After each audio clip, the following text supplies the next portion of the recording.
ማህደረ ዜና የኢትዮጵያ ፌዴራዊ መንግስትና ህዝባዊ ወያኔ ሓርነት ትግራይ ህወሓት በኃይል መዳከም፣ በውጮች ጫና፣ በድርድር ስምምነትም ያበረዱት ጦርነት ዳግም ይጫራል የሚለው ስጋት ብዙዎችን እያሰጋ እያብሰከሰከም ነው። ኦሮሚያ ክልል የሸመቀው የኦሮሞ ነጻነት ሰራዊት ኦነሰና አማራ ክልል የተደራጁት የፋኖ ኃይላት ከፌዴራልና ከየክልላዊ መንግስታት ኃይላት ጋር የገጠሙት ውጊያም እንደቀጠለ ነው። አማጽያን ወይም ሌሎች ታጣቂዎች በየአካባቢው የሚያደርሱት ጥቃት፣ እገታና ዘረፋ የሰዎችን የዕለት ከዕለት እንቅስቃሴ እያወከው ነው። የአብዛኞቹ ተቃዋሚ ፓርቲዎች ቅሬታም ሰሚ ያገኘ አይመስልም። በዚህ መሃል በኢትዮጵያ ብሔራዊ ምርጫ ቦርድ አገላለጽ ኢትዮጵያ መረጠች። እንደተጠበቀው ገዢ ፓርቲዋ አሸነፈም። እንዴት እና ከእንግዲህስ? ላፍታም አብረን እንጠይቅ።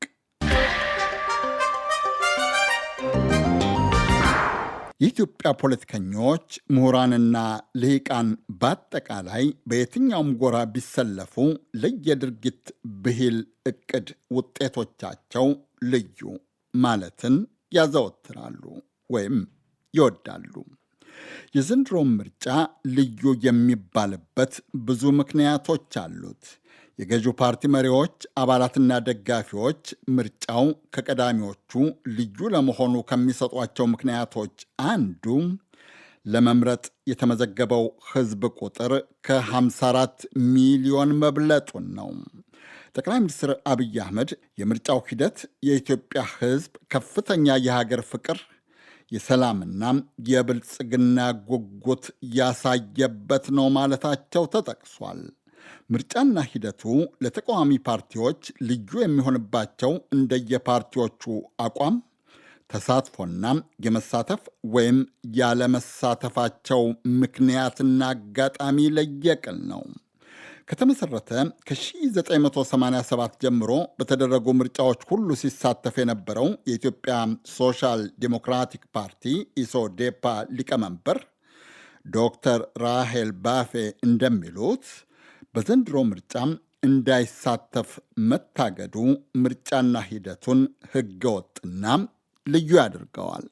ሶዴፓ ሁሉንም ምርጫዎች ከ87 ጀምሮ ከምስረታችን ጀምሮ እስካሁን ተወዳድረናል፣ ተሳትፈናል። በዘንድሮ ምርጫም ደግሞ ሁኔታዎች አስቻይ ባይሆኑም የሀገራችን የሰላምና ጸጥታ ሁኔታ፣ የህዝባችን ደህንነት ሁኔታ በጣም አስጊ በሆነበት ሁኔታም መንግስት በህገ መንግስቱ አግባብ የ5 ዓመቱን ምርጫ ማካሄድ አለብኝ ብሎ በወሰነው መሰረት እኛም እንደ ፖለቲካ ፓርቲ ደግሞ የህገ መንግስቱ መከበር ግዴታ ነው ብለን ስለምናስብ ወደ ምርጫው መግባት አለብን፣ ለህዝባችን አማራጭ ሆነን መቅረብ አለብን ብለን ነበር ወደ ምርጫው የገባ ነው። ዶክተር ራሄል እንደሚሉት ፓርቲያቸው በምርጫው ለመሳተፍ ከ300 በላይ እጩዎች አስመዝግቦ ነበረ። ይሁንና በምርጫው ለመሳተፍ እስከ ፍርድ ቤት የደረሰ ሙግት ቢገጥምም እንዳይሳተፍ ታግዷል። በ1960ዎቹ አጋማሽ የተመሰረተው የኦሮሞ ነጻነት ግንባር ኦነግ በአንጻሩ ከተመሰረተ ለመጀመሪያ ጊዜ በዘንድሮው ምርጫ ተካፍሏል። የፓርቲው የፖለቲካ ጉዳይ መኮንንና የህዝብ ተወካዮች ምክር ቤት እጩ ዳዊት አብደታ እንደሚሉት ፓርቲያቸው በምርጫው የተወዳደረው የፖለቲካ ፓርቲ ፍቃዱ እንዳይሰረዝበት ነው። ይሁንና አጋጣሚው ኦነግ ርዕይ፣ ዓላማና ፕሮግራሙን ለህዝብ ለማስተዋወቅ ተጠቅሞበታል ይላሉ። በ50 ዓመት ታሪኩ ለመጀመሪያ ጊዜ ነው በኢትዮጵያ የምርጫ ፖለቲካ ተሳትፎ ያደረገውና ይሄን አጋጣሚ ያው እውነቱን ለመናገር እንደ ትንሽ ነገር መቁጠር አንችልም። በዚህ አጋጣሚ ቢያንስ ለህዝባችን ያለንን ራዕይ፣ የፖለቲካ ፕሮግራም ዓላማችንን ለመናገር ችለናል። አቶ ዳዊት እንደሚሉት ኢትዮጵያ ውስጥ ነፃ ተቋማት የሉም። በዚህም ምክንያት ምርጫና ሂደቱ ነፃ፣ ፍትሐዊና ዲሞክራሲያዊ ነው ማለት አይቻልም። ነፃ ፍትሐዊና ዲሞክራሲያዊ የሆነ ምርጫ ለማካሄድ መሰረታዊ የሆኑ ነገሮች አሉ። በዚህ ሀገር ባለው ተጨባጭ ሁኔታ እነዛ መሰረታዊ ነገሮች ከሚዲያ አንጻር፣ ከሲቪክ ሶሳይቲ አንጻር፣ ፍርድ ቤትንም በተመለከተ እዚህ ሀገር ነፃ ተቋማት የሉም። ያው ሂደቱም ከዚህ አንጻር የሚለካ ነው። ከዚህ በተጨማሪ ደግሞ በሀገራችን ያለው ተጨባጭ የሰላም ሁኔታ በፈለግነው ልክ የምርጫ ቅስቀሳም ለማድረግ ሆነ ተሳትፎ ለማድረግ የሚያመች ሁኔታ የለም። የኦሮሞ ነጻነት ግንባር በ50 ዓመት ታሪኩ ለመጀመሪያ ጊዜ በተወዳደረበት ምርጫ አቶ ዳዊት አብደታን ጨምሮ በሁለት የከተማና በ4 ክልሎች 163 እጩዎችን ለፌዴራልና ለክልል ምክር ቤቶች አባልነት አወዳድሮ ነበረ። ብሔራዊ ምርጫ ቦርድ ይፋ ባደረገው ውጤት መሰረት ግን አንድም የኦነግ እጩ በምርጫው አላሸነፈም። ልዩም በለው ይሆን? እንደ ኦነግ ሁሉም የፖለቲካ ፓርቲነት ፍቃዱን ላለማጣት በጥቂት የምርጫ ክልሎች የተወዳደረው የኦሮሞ ፌዴራዊ ኮንግረስ ኦፌኮ ፕሬዚደንት መረራ ጉዲና እንደ ምርም እንደ ቀልድም እንደ ምጸትም እያሉ የዘንድሮን ምርጫ ለፈጣሪና ለ4 ኪሎ ትተናል ይላሉ። ቅርጫው እንኳን ለመሆን ያልተዘጋጀ ምርጫ ውስጥ መግባቱ አስጨነቀን። በዚህ ምክንያት ነው ለራሳችንም ለኢትዮጵያ ሕዝብም በእንደዚህ አይነት ውስጥ ገብተን ብዙ ላንለውጥ ላንጠቅም። ደግሞ አንዳንድ ጊዜ ሲቀልድ እኔ ሲጠይቁኝ እንግዲህ የዘንድሮ ምርጫ ለእግዚአብሔርና ለ4 ኪሎ ትተናል ነው። የፖለቲካ ሳይንቲስቱ መረራ ጉዲና ከምጸቱ ጀርባ የዘንድሮ ምርጫ ከዚህ ቀደም የተደረጉትን ያክል እንኳን ውድድር፣ ፉክክርና የምርጫ ሂደቶችን ያላስተናገደበትን ምክንያት ዘርዝረዋል። ነፃ ናቸው ከሚባሉ ፖለቲካ ፓርቲዎች ጋር መንግስትን በተደጋጋሚ ጠይቀናል። አስቻይ ሁኔታዎችን እንዲፈጥር መንግስት ዝግጁ አይደለም። በተለይም ከሁሉም በላይ 2 መሰረታዊ ነገሮችን የማይፈታ ምርጫ ውስጥ መግባቱ አስጨነቀን። እንግዲህ ሁለቱ እንግዲህ መሰረታዊ የማይፈታቸው ነገሮች አንደኛው ዘላቂ ሰላምና መረጋጋት አያመጣም። ሁለተኛ ሀቀኛ እውነተኛ ዲሞክራሲያዊ ስርዓትን አይፈጥርም። ሁለቱም ካልፈጠረ ምንድን ነው የምናገኘው? ጠየቁ ፕሮፌሰር መረራ ጉዲና። ምርጫው የፕሮፌሰር መረራን ጥያቄ መመለስ አለመመለሱ በእርግጥ አሁን በግልጽ አይታወቅም። ትግራይ ክልል ሙሉ በሙሉ ወይም 38 የምርጫ ክልሎችና በአማራ ክልል 8 የምርጫ ክልሎች ምርጫ ስላልተደረገ የፌዴራዊው የሕዝብ ተወካዮች ምክር ቤት ካሉት 547 መቀመጫዎች ምርጫ የተደረገው ለ501 መቀመጫዎች ነው። አንድ የምርጫ ክልል 1 መቀመጫን ይወክላል።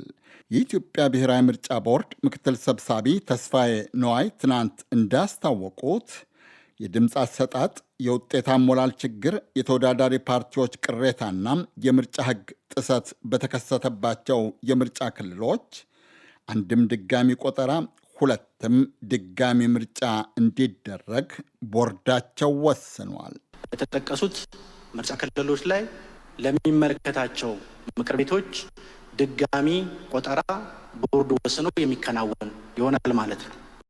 ሁለተኛ፣ ተወዳዳሪ የፖለቲካ ፓርቲ ቅሬታ በማቅረቡ በቦርዱ ውሳኔ የተሰጠው ድምፅ በድጋሚ እንዲቆጠር የተወሰነበት ምርጫ ክልል ነው። ሶስተኛ፣ ጉልህ የሆነ የምርጫ ሕግ ጥሰት መፈጸሙን ቦርዱ በማረጋገጡ ድጋሚ ምርጫ የሚካሄድባቸው ምርጫ ክልሎችን እጠቅሳለሁ። የብሔራዊ ምርጫ ቦርድን ዝርዝር አሃዛዊ መግለጫ ያሰሉ የዜና ምንጮች እንደዘገቡት ከ501 የምርጫ ክልሎች የ15ቱ ውጤት አልተገለጸም። ትናንት ይፋ የሆነው የምርጫ ውጤት የ486ቱ የምርጫ ክልሎች ወይም የሕዝብ ተወካዮች ምክር ቤት መቀመጫዎች ውጤት ነው። ከ486ቱ መቀመጫዎች 438ቱን ጠቅላይ ሚኒስትር አብይ አህመድ የሚመሩት ብልጽግና ፓርቲ አሸንፏል። ወደ 90 በመቶ ግድም ማለት ነው። ኢትዮጵያ ከአፄ ኃይለሥላሴ ዘመን ጀምሮ ምርጫም ታደርጋለች። በተደረጉ ምርጫዎች ሁሉ ተቃዋሚ ፓርቲዎች ማሸነፍ አይደለም 40ና 30 ከመቶ የሚሆን ድምፅ እንኳን ማግኘታቸው በይፋ ተነግሮ አያውቅም። የተደረጉት ምርጫ ሂደቶችና ውጤቶቻቸው ሁሌም እንዳወዛገቡ ነው። በኢትዮጵያ የቅርብ ይሁን የሩቅ ዘመን ታሪክ የተደረጉ ለውጦች በሙሉ በምርጫ የተደረጉ ሳይሆን በቤተ መንግሥት ሴራ፣ በመፈንቅለ መንግሥት፣ በጦርነትና በሕዝባዊ አመፅ የተደረጉ ናቸው። ምክንያቱ በእርግጥ ብዙ ሊሆን ይችላል። ፕሮፌሰር መረራ መሰረታዊ ችግራችን የሚሉትን ይጠቅሳሉ። መሰረታዊ ችግሮቻችን ልነሳ። ከምኒልክ ዘመን ጀምሮ የኢትዮጵያ መሪዎች ሁለት አጀንዳ ነበራቸው። አንደኛው ካቺንግ አፕ ዊዝ ዩሮፕ፣ የዛን ጊዜ አውሮፓ ናት የዓለም ማዕከል፣ አሜሪካ አልተፈጠረች ገና ነበረች እና ከአውሮፓውያኖች ጋር እንስተካከል፣ መስተካከል አለብን የሚል አጀንዳ ነበራቸው። ሁለተኛ አጀንዳቸው ደግሞ በእኩልነት ላይ የተመሰረተ ሳይሆን አንድ ሀገር፣ አንድ ህዝብ፣ አንድ ምን እንፈጥራለን፣ የተዋሃደች ኢትዮጵያ እንፈጥራለን ነው። ከምኒልክ እስከ ዶክተር አብይ ሁለቱም አልተሳኩም። ለምን እንዳልተሳኩ እንግዲህ ምንድን ነው ንጉሠ ኃይለሥላሴም ደርግም ኢህአዴግም ብልጽግናም ዋና ጉዳያቸው ምንም ነገር አንተ የምትላቸውን እርምጃዎች ምናምኖች ሲወስዱ እንዴት ስልጣን ላይ እንቆይ ነው እንጂ እንዴት ሀገሪቷን መሰረታዊ ችግሮች እንፍታና እናስተካክል አይደለም። ሁልጊዜ አይናቸው እዛ ላይ ስለሆነ ይበላሽባቸዋል። ችግሩን ስለማያጠኑት ነው ወይስ ስለማይገቡት ነው? አይናቸው ስልጣናቸው ላይ ነው። ከ5 ዓመት በፊት እንደሆነ ሁሉ በዘንድሮ ምርጫ ያሸነፈው ብልጽግና ፓርቲ ከትግራይ ክልል እስከ አዲስ አበባ ጠረፎች የሕዝብን ሕይወት ኑሮና እንቅስቃሴን ለአደጋ ያጋለጠውን የጸጥታ መታወክ፣ የፖለቲካ ውዝግብ፣ ሕዝብ ያማረረውን የኑሮ ውድነት፣ የባለሥልጣናቱን ሙስናና የአስተዳደር ዕውቀት ጉለትን ካላሻሻለ የትናንቷ ኢትዮጵያ ዛሬ እንደሌለች ሁሉ ዛሬ ያለችው ኢትዮጵያ ነገ መኖሯ በርግጥ ሲበዛ ያጠራጥራል። የምርጫው ውጤት ከተነገረ በኋላ ትናንት ብልጽግና ፓርቲ ባወጣው የምስጋና መግለጫው ዘላቂ ሰላምና ጸጥታን ለማስፈንና የሕግ የበላይነትን በጽኑ መሠረት ላይ ለመገንባት የኑሮ ውድነትን ለማቃለልና የምግብ ዋስትናን ለማረጋገጥ ዘላቂ የሥራ ዕድሎችን በስፋት ለመፍጠርና የዜጎቻችንን የኢኮኖሚ ተጠቃሚነትና ሀገራዊ አስተዋጽኦ ለማሳደግ እያለ የዘረዘራቸውን የሕዝብ ጥያቄዎች ለመመለስ በቁርጠኝነት የምንሰራ ይሆናል ብሏል። እስከ ዛሬ ያልሰራውን ከእንግዲህ ያደርገው ይሆን? ነጋሽ መሐመድ ነኝ። ቸር ያሰማን።